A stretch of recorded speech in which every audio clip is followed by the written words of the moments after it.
Hello, BookTube, and you join me on a very cold, windy British day. It's getting cold now, folks. But nil desperandum, I'm going to continue my bookshelf tour. The last one I did was the classics, and I think I said in that video that I'll split it into two different parts.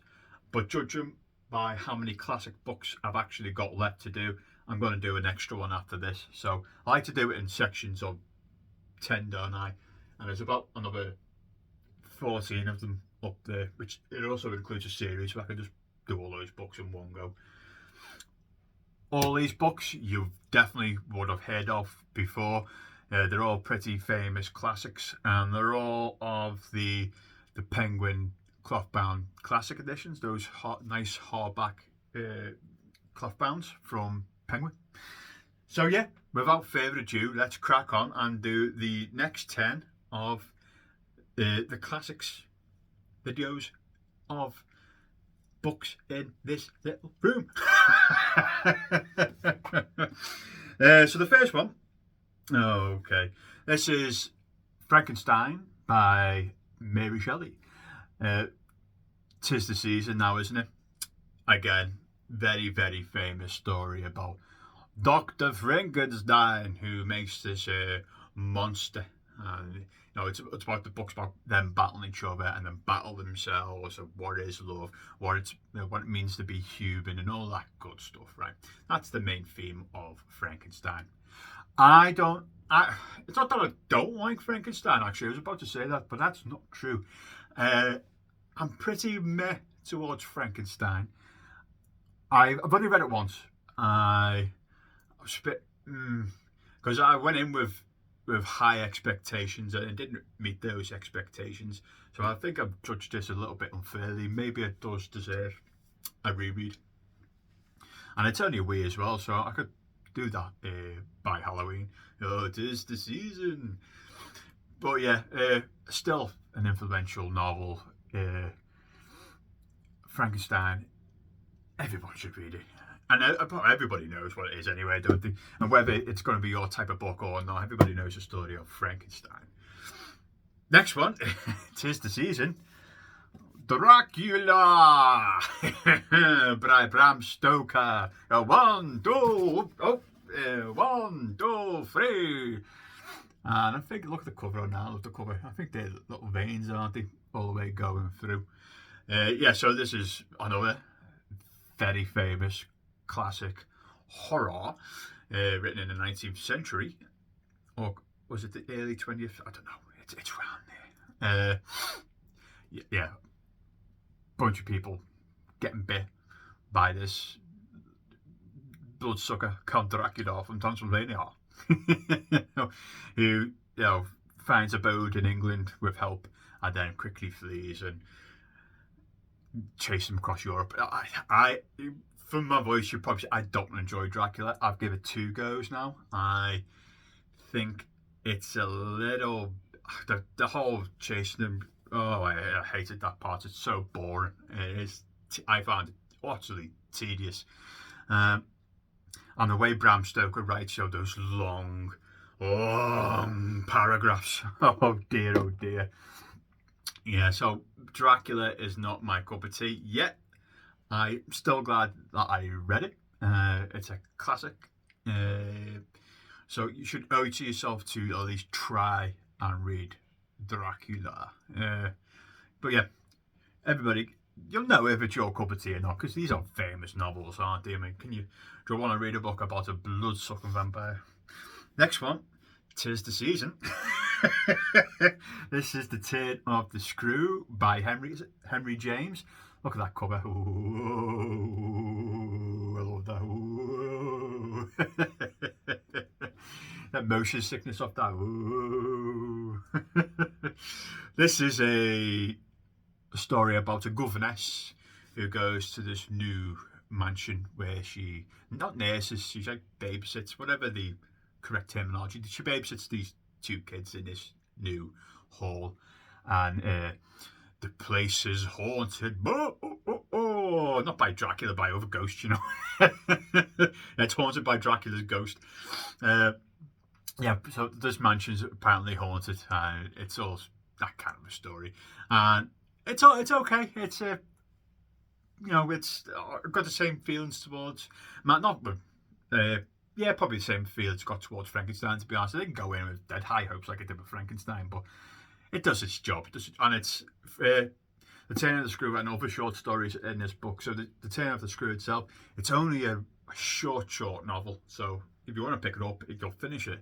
You could plow it in one day, but definitely in 2 days. And it's an okay little story about it's an okay little ghost story, and it's well written as well. So that's the Turn of the Screw. Where are we going? Okay, you'll be happy to know now we've left the horror section, I think. Yep, we've left the horror section, and the next one is a very famous American classic. This is The Adventures of Huckleberry Finn by Mark Twain. I love this. I do love Mark Twain. So this is about an escaped slave and Huckleberry Finn going down the Mississippi River, and the slave telling all sorts of stories, and Huckleberry Finn going to all sorts of misadventures. I really enjoy it. I know a lot of people, because it deals with some heavy subject matter, so it's all about racial segregation and all that kind of stuff. And people say they prefer Mark Twain's other one in that kind of universe, is it The Adventures of Tom Sawyer, the kid who's Huckleberry Finn's friend, which is it's kind of more of a light-hearted kid adventure kind of a novel, that one. But The Adventure of Huckleberry Finn, I think, is so much better. They've just done a remake. Pardon me. They've just done a remake of this in a new book, haven't they? Pardon. I can't remember the name of the author, but it's James. And because this book is the protagonist, you see everything through Huckleberry Finn's eyes. In the new book, James, you see everything through the escaped slave's eyes. And I think I prefer James to actual Huckleberry Finn. No, I think James is an excellent novel. But still, pick up this. It's a classic for a reason. It's a really good book, The Adventures of Huckleberry Finn. Okay, where are we going to go now? Oh, okay. A very romance novel. This is Jane Eyre by Charlotte Bronte. This is purely a romance novel, and it's a pretty big romance novel as well. But I'm a big fan of the Bronte sisters. They're all pretty good. I mean, my favourite is Wuthering Heights by Emily. Oh, lost my balance. But Jane Eyre still does her stuff. The main character is Jane Eyre, and you kind of grow with it, when her morals grow and how she becomes a young girl and how she, becomes a woman, basically, and how she changes through all those years and how she falls in love with, is it Mr. Rochester? I think it's Mr. Rochester. It begins with I think it's Mr. Rock, and how she eventually falls in love with this stern Mr. Rochester. Does its job. Jane Eyre is a really good novel. I mean, I'm not the biggest romance reader, but Jane Eyre, pick it up if you're interested in romance. It's really good. Speaking of romance, I always butcher this title. Anna Karenina? Is it Karenina? Because I always say Karina because it's just easier on the tongue. But I think it's Karenina, isn't it? By Leo Tolstoy. This is a excellent book. This is a book about Anna falling in love with I can't remember the man's name, but it's like an extramarital affair, and it's them escaping the Russia to go to Italy. And this is in the background of when Tsar Alexander II is just pushing through his liberal reforms and all that kind of good stuff. It's all about that forbidden love, and this book has probably got one of the saddest classical endings I have ever read in my whole life. It is quite sad, but again, it's really well done. I was so surprised how much I actually enjoyed this novel. It's a bit of a monster, I won't lie, but it's really well written. Okay, this is another absolute. Oh, hang on. Oh, we've got like a chain of Charles Dickens now, and the first one is Great Expectations. Look at the chandelier cover. I bet you off a bit of funny. Uh, Again, very, very famous novel. Starts with Pip in the graveyard where he falls into Magwitch, who's an escaped convict. And it's all about Pip, isn't it? He's trying to do better. He doesn't want to be the son of a blacksmith anymore. He wants to become this big lawyer in the city of London. And he meets interesting characters like Miss Havisham, who's this crazy old lady. And is it a relation, Esther? Is it a relation? Is it a daughter or a granddaughter or twice removed? Who I can't remember at the top of my head. But he falls in love with Esther, doesn't he? And he's being secretly financed for the whole of his apprenticeship of being a lawyer.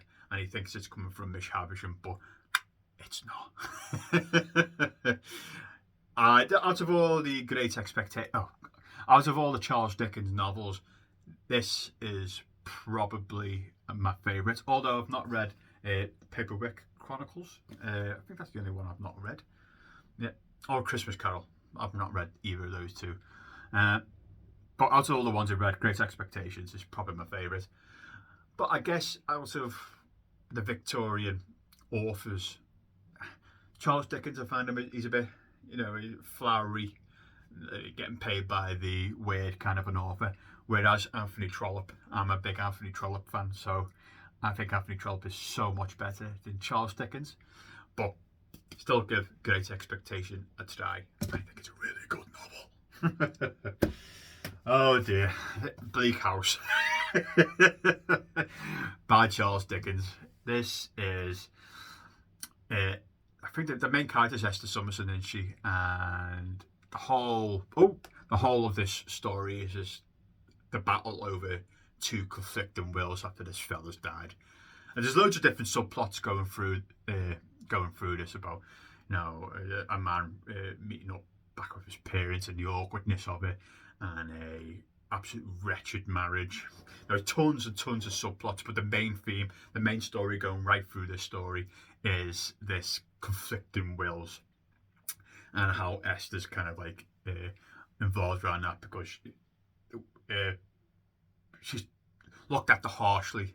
That's why it's called Bleak House. It's probably one of my least favourite Charles Dickens. Maybe this and Dolby and some. But yeah, I think it's still worth a read if you want to be a Charles Dickens completist. I think it's a bit too miserable. It's okay. It's not. It's okay. It's okay.